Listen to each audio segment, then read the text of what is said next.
Sa part 1 video ng Expander versus BYD E-MAX 7, binanggit ko doon yung tungkol sa price, family use, ground clearance, driving feel, safety features, battery replacement. Mga favorite features ko sa BYD E-MAX 7. Dito ako medyo magiging personal bilang owner ng isang BYD full EV. Number 1, yung V2L or Vehicle to Load feature or para bang malaking power bank. Isa sa pinaka-paborito kong feature to. Kasi kapag may brownout o blackout, pwede mo siyang gamitin. Parang malaking portable power bank. Pwede ka gumamit ng mga appliance na kailangan mo during blackout. At para sa akin, sobrang practical yan dito sa Pilipinas, lalo na sa mga taga-probinsya. Hindi lang siya basta sasakyan. Parang may backup power source ka rin kapag kailangan. Pre-cooling or yung remote aircon. Isa pa sa paborito ko to. Pwede kong i-on agad yung aircon gamit ang cellphone. Lalo na kung sa open space ka nakapark tapos tirik ang araw. So pagpasok mo ng kotse, malamig na agad. Lalo na ngayong summer dito sa Pilipinas. Naku, sobrang sarap niyan. Hindi mo na kailangan buksan ng bintana para lang mag-cool down. Pwede ka na kaagad umalis kapag nagmamadali ka, di ba? Simpleng feature lang siya, pero sa daily use, sobrang sulit niya para sa akin. Number 3, yung car to owner connection. Para na kayong iisa dahil merong sariling app si BYD na pwede mo magamit as vehicle tracking, locking, unlocking, aircon switch, live camera, at marami pang iba. Pagdating sa carnapping, may peace of mind ka na kagad. Portable security CCTV. Isa pa to sa favorite ko. At honestly, isa ito sa pinaka high-tech na na-appreciate ko talaga. Kapag nakapark ako somewhere unfamiliar, malaking bagay sa akin yung may 360 camera awareness at recording functions. Magkano ang gastos after 10 years? Gagamit tayo ng simpleng sample. Medyo real world assumptions ko to. Sa first car ko kasi, 93,000 kilometers yung inabot nun for almost 11 years. Bago ko siya binenta nung February. So sabihin na lang natin na 10,000 kilometers per year yung nagagamit mo. Assumptions lang to. 10,000 kilometers per year. Sa Mitsubishi Expander, fuel economy estimate natin, nilagay ko na 13 kilometers per liter. Kasama na dyan yung traffic. Yung E-MAX 7 naman, yung actual use ko dito is maabot ng average to na 13 kWh per 100 kilometers. May traffic na rin. So sa presyo ng gasoline, nilagay ko na dito 75 pesos lang. Kunwari na lang, medyo mababa to. Tapos yung Meralco today, ginawa ko na siyang 14.5 pesos per kWh dito sa Quezon City. Tapos maglalagay tayo ng inflation every year ng 4%.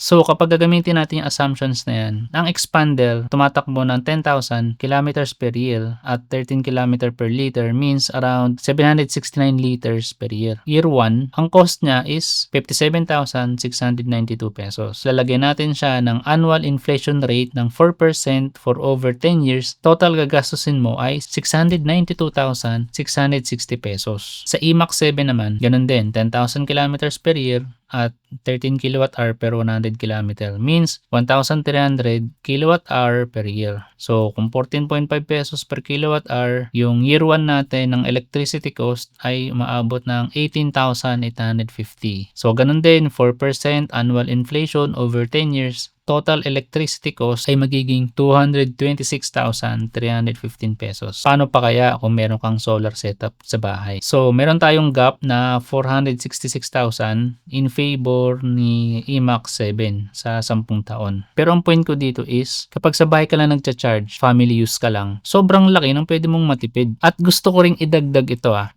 beses na nag-oil price hike noong Russia versus Ukraine around 2022 at ngayong taon is USA versus Iran. Kaya yung price ng fuel ko dito, kung mapapansin mo dito sa Expander, ay medyo mababa lang kasi hindi ko pa sinama yung fuel price swings, no? Paano pa kaya kung ilalagay natin yun? Sa Expander, obvious na obvious ang convenience niya. Karga ka lang ng gasolina, tapos alis na. Wala pang 5 minutes yun. At dahil sobrang daming gas stations, sobrang dali intindihin nito para sa mga typical na buyer. Sa E-MAX 7, para sa akin, ang best case talaga ay kung meron kang home charging. Kasi doon mo mafe-feel ang tunay na convenience ng full electric vehicle. Uuwi ka, isasaksak mo, matutulog ka, pagising mo, ready na ulit, full charge na. Pero magiging fair tayo. Kung sa condo ka nakatira, obviously, mas may sense pa rin piliin ang expander. Isa rin sa biggest reasons kung bakit maraming na-attract sa full EV ay yung maintenance. Makakatipid ka kaagad ng 77% sa maintenance cost. At logically, maintindihan mo rin kung bakit. Walang engine oil, walang traditional combustion engine maintenance, walang exhaust system, walang fuel system. Mas konti ang routine items compared sa gasoline car. Pero sa expander, madaling ipaayos dahil maraming mekaniko. Madali lang makahanap ng pyesa. Mas kampante ang mga buyers dito. Ngayon, para fair tayo, sabihin ko rin ang mga bagay na hindi ko gusto sa BYD E-MAX 7. Number 1, wala siyang spare tire.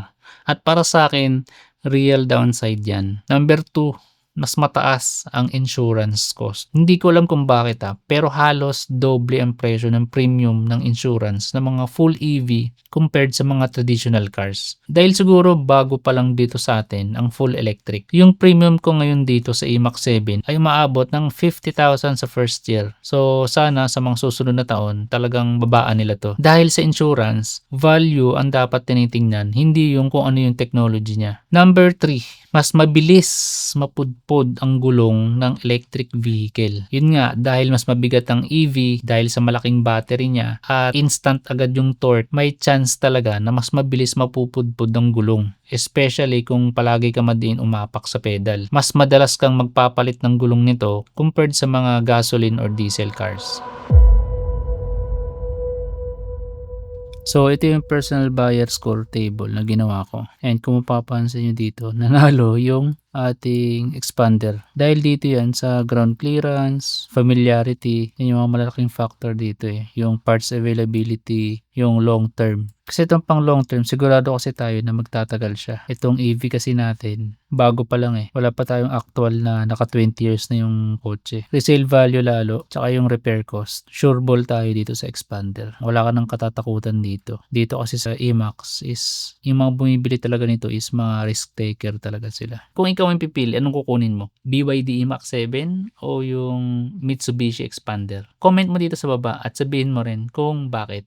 Panoorin mo tong video na to kung ano yung mga favorite kong accessories na binili ko dito sa BYD E-MAX 7 ko.